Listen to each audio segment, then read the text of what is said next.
Sekarang kita lanjut lagi nih ya, Ustadz Maulana nih mau izin sebelumnya. Kita kan sekarang kan dalam zaman teknologi. Kalau dulu kan orang tua kan ngajarin anaknya kan sholat ngajarin sendiri gitu. Kalau sekarang kan udah ada gadget gitu ya kan, ada contoh-contoh, ada bagaimana. Nah ini bagaimana nih orang tua, tetap kita yang ngajarin atau biar tuh anak belajar sendiri aja, kita hanya mengarahkan. Mohon izin penjelasannya. Ya, makasih banyak Mas Fadli, mantap ini pertanyaannya Mas Fadli. Mohon izin kepada semuanya orang tua dimanapun berada. Betul sekarang ada teknologi, betul sekarang ada sekolah, betul ada gurunya, betul ada di masjid pendidikan agama di masjid. Tapi kembali lagi, tanggung jawab mendidik anak adalah orang tua. Yang ditanya nanti bukan gurunya tentang anak muridnya. Bukan pengurus masjid atas jamaahnya. Tapi yang ditanyakan adalah gimana tanggung jawab orang tua terhadap anaknya. Maka metode yang kita gunakan adalah metode Quran. Di mana Quran? Gimana isi kandungan Quran? Ada hukum di dalam Quran. Ada sejarah, ada akhlak dalam Quran. Jadi kalau ketika ditanya apa akhlaknya Nabi? Akhlaknya Nabi adalah Al-Quran.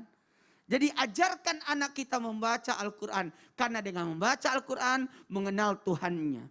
Mengenal agamanya. Ajarkan anak kita ngaji. Sekali lagi ajarkan anak kita baca Quran. Baik itu tulisannya. Baik itu maknanya. Baik itu praktek amalan yang ada di dalam isi kandungan Al-Quran. Apalagi yang keempat, bentuk kecintaan kita terhadap Al-Quran. Dengan pendidikan lewat metode Quran itu aman. Yang kedua, apalagi kehidupan beragama. Makanya perkenalkan bulan Ramadan terhadap anak.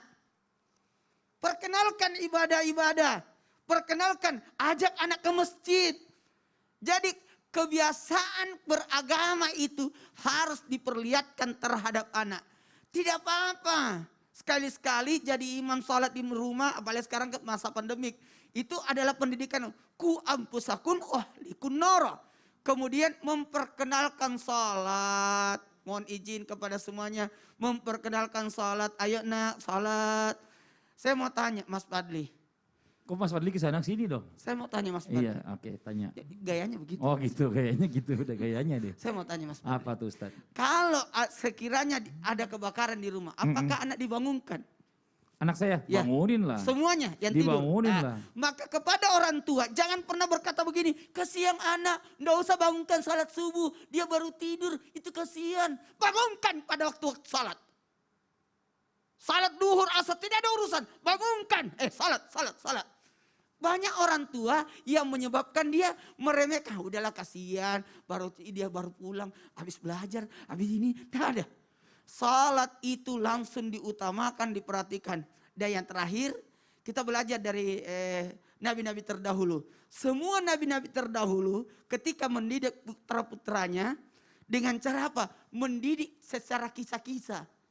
Itu dulu ada nabi seperti ini. Nabi Yusuf alaihissalam itu dekat dengan ayahnya Nabi Yakub. Karena kenapa? Nabi Yakub alaihissalam sering menceritakan kisah nabi-nabi terdahulu. Tentang Nabi Ibrahim, tentang Nabi Ishak, tentang Nabi, diceritain. Jadi metode bercerita itu penting. Sekali lagi, metode menceritakan keteladanan. Perkenalkan dengan Nabi kita, Nabi Muhammad SAW.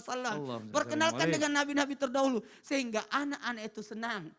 Dan dia merasa dekat dengan orang tuanya. Masya Allah. Jazakallah khairan kasiran. Makasih banyak Ustadz Maulana atas penjelasannya. Nah sekarang